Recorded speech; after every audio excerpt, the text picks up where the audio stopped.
स्वागत है आपका आपके अपने चैनल स्मार्ट मेडिकल नॉलेज में। तो पिछली वीडियो में हमने low flow oxygen delivery devices के बारे में बात की थी, जिसमें पेशेंट की सांस के साथ रूम एयर मिक्स होती है, इसीलिए FiO2 फिक्स नहीं रहती। तो आज इस वीडियो में हम हाई फ्लो ऑक्सीजन डिवाइसेस के बारे में बात करेंगे, जिसमें फिक्स्ड और एक्यूरेट FiO2 मिलती है और पेशेंट की ब्रीदिंग पैटर्न से FiO2 चेंज नहीं होती। पहला है वेंचुरी मास्क, जो की एक high flow oxygen delivery device है जो पेशेंट को फिक्स्ड FiO2 देता है। यह स्पेशली उन पेशेंट्स के लिए बहुत यूजफुल है जिसमें ऑक्सीजन की कंसंट्रेशन को कंट्रोल करना बहुत जरूरी होता है। वेंचुरी मास्क कैसे काम करता है? वेंचुरी मास्क वेंचुरी प्रिंसिपल पर काम करता है। ऑक्सीजन तेजी से एक छोटे से छेद या जेट से निकलती है और इसके आसपास की रूम एयर खींचकर अंदर आती है। Oxygen plus room air fixed ratio में मिक्स होकर पेशेंट को मिलती है, इसीलिए FiO2 चेंज नहीं होती, चाहे पेशेंट तेज सांस ले या धीरे से। अब FiO2 क्या होता है? FiO2 यानी fraction of inspired oxygen, patient द्वारा ली जा रही ऑक्सीजन की परसेंटेज।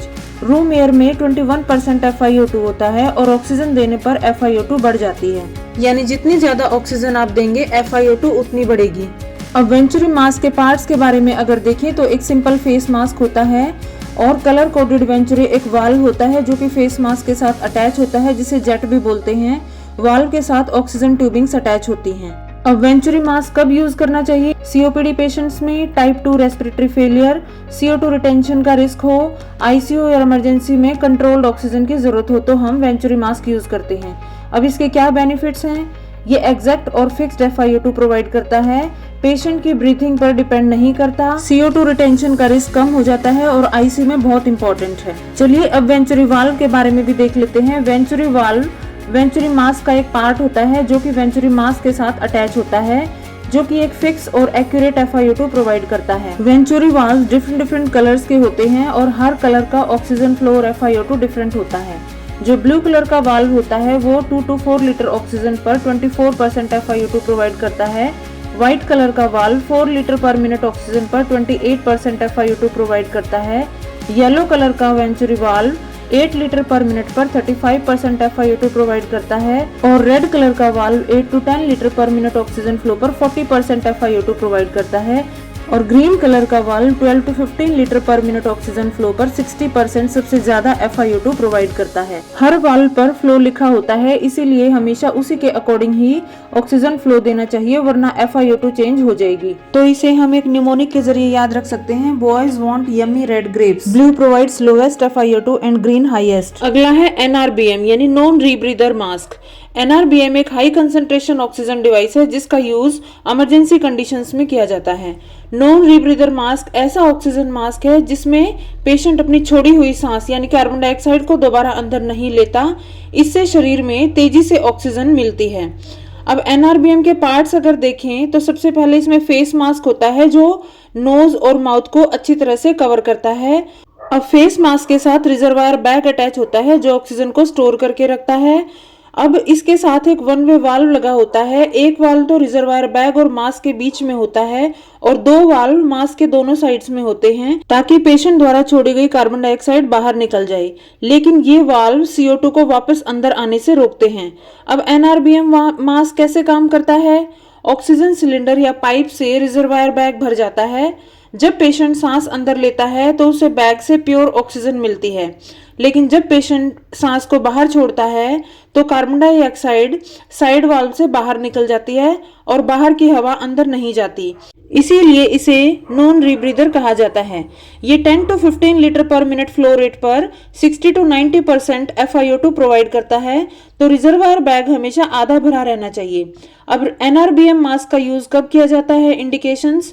NRBM तब लगाया जाता है जब पेशेंट को तुरंत ज्यादा से ज्यादा ऑक्सीजन की जरूरत हो, जैसे कि severe breathlessness, hypoxia, trauma, shock, heart attack, carbon monoxide poisoning, severe asthma attack और कोविड जैसी कंडीशंस में।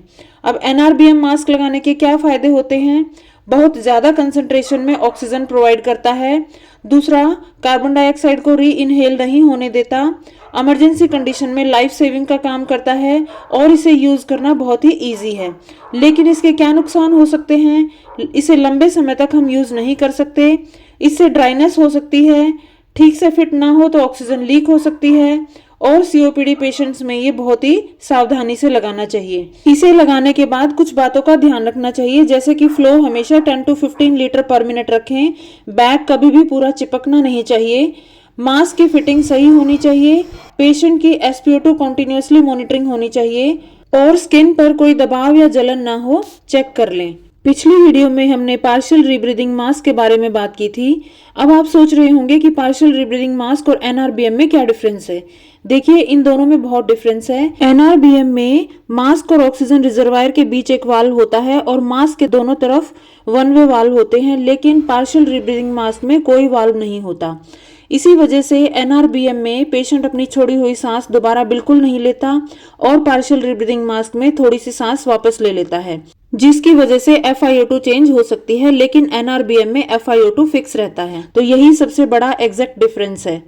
दूसरा, NRBM 60 to 90% तक FiO2 प्रोवाइड करता है, लेकिन पार्शियल रीब्रीदिंग मास्क 40 to 70% तक FiO2 प्रोवाइड करता है।